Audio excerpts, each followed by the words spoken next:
Sindilera nkawatu samawazo, sindichita mantha konse. Ndidziwa Mbuye alamula zonse, nkhawa zanga ndizachabe. Kulupira mwa Yesu yekha, ndidalira chikondi chake chopambanadi. Apibali mavuto wonse ndidzanja lake andibisane. Kulupira sintekeseka ndimavuto. Ganana mondwe wavuto aombe, nachotsa chimwemwe chonse. Sinditekeseka ndisanzikoli, Mbuye alamula zonse. Kulupira mwa Yesu yekha,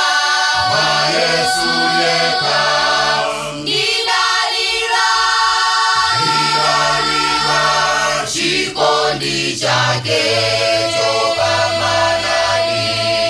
Apibali mavuto wonse ndidzanja lake andibisane. Kulupira sintekeseka ndimavuto.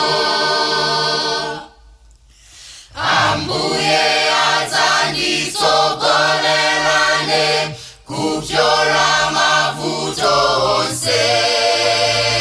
Sindidera nkhawa ndi anamondwe, dziwa Yesu ali nane. Kulupira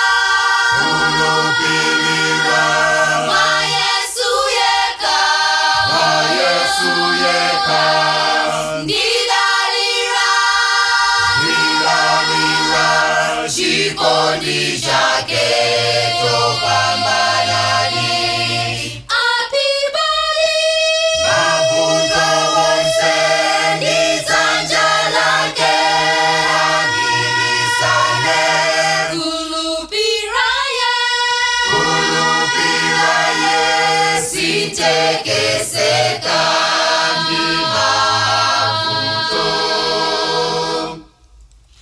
Posachedwa Yesu akubweranso, mavuto onse wadzatha.